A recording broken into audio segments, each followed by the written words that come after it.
бірінші ақпаратты жеткізген бала тағы звонда, сіз қайдасыз, скорый келіп жатыр, мен скорыйдың бәрін шақырып қойдым деді. Оқиға орнына мен бірінші жеттім. Жеткен кезде милиция қызметкерлері 3 машина, экипаж тола, одан кейін скорый тұр, бір кісі інімнің досының папасы менімен арты қайырлы болсын деп сорада көріседі.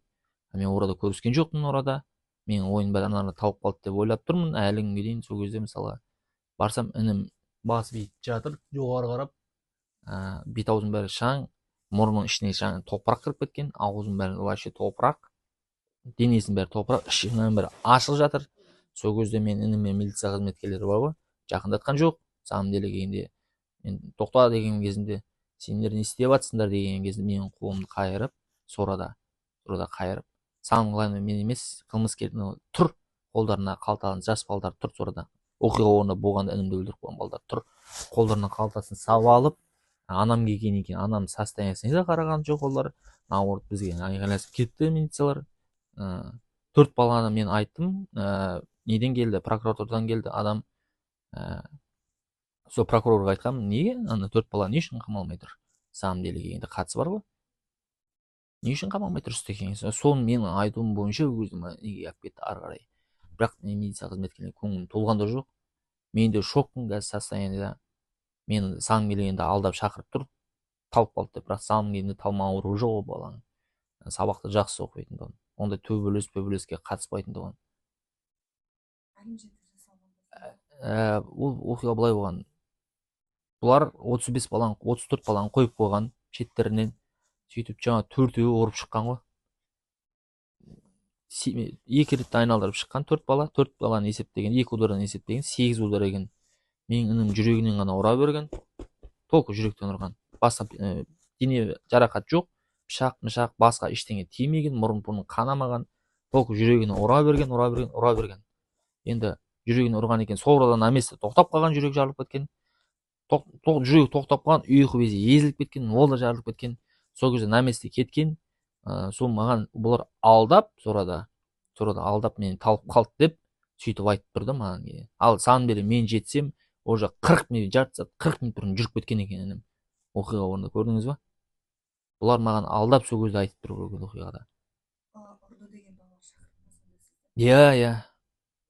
Орада таяқ жеген балдар да болыпты самом деле келгенде. Бірге таяқ жеген балдар да, достар да маған звондап сөйтіп айтып тұрды. Сол кезде ше, не алып қалдым деп, талып қалды деп. Тасқа тиіп барып құлады деді самом деле. Ал орада орында ештеңе жоқ.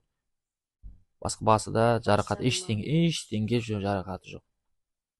Тырналмаған да қолдары. Сонда тұрғызып қойып жүрегінен ұрған. Иә, тұрғызып қойып жүрегінен ұра берген. Жүрек мынау жарылып кеткен ұйқы безімен бірге. Мен көрдім, барған кезде мен фельдшермін мысалы. Несін көрдім, демалып жатқан жоқ па, плюсын ұстап көрдім, жүрегін битпек көрдім, ол да болған жоқ. Денесін ұстап көрсем жылы. Сол кезде скорыйға айтқам, мен сенген жоқпын, ол кезде шоковый состояние тұрмын ғой. Самом деле мен талып қалды деген екен келіп тұрмын орага. Денесіне қолым бүйтіп көтеріп тығып көрсем, денесі жылы. Сөйтіп скорыйға айтып ем, қайтып қарамайсыздар ма деген кезінде, олар жарты сағат 40 минут бұрын жүріп кеткен деді. Сосын менің анам келіп қалды оқиғаға. Жалпы сондай болды негізінде. 4 қылмыскерді қамадық дейді негізі. Ал сорада тұр, милиция қызметкері вообще жұмыс істеген жоқ не саған деле келгенде. Неше жас үлкен балалар екен? Қатарластар болған дейді негізі сорада. Өзінің сыныптастары, Абай мектептің 2 балдары бар дейді. Бізде жолдың астында 3 мектеп бар. Абай, Жамбыл, Еділбаев деген бір 18 мектеп. 31, 11, 18-де. Бұлар Абай мектеп пен Жамбыл мектеп бірге жүреді екен самом деле. Орада бір 35 бала жиналған дейді самом деле.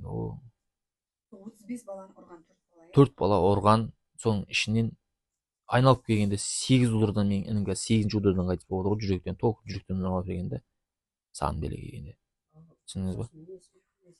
Дұрыс қой, жүрегінен ұрғаннан кейін мама удар бірақ жерге жүрекке тимейді ғой. Ұйқы безі езіліп жарылып кеткен. Өткенде мен моргқа бардым ғой, самом деле келгенде. Моргтан алып шыққан кезде маған сөйтіп айтты. Жүрегі жарылып кеткен, ұйқы безі вообще жарылып кеткен. Удардан болған, таяқ жеген деп. Экспертиза ма? Экспертиза 1 айдан кейін шығады дейді. бірақ неден қайтыс болған қағаз бар менде, на самом деле.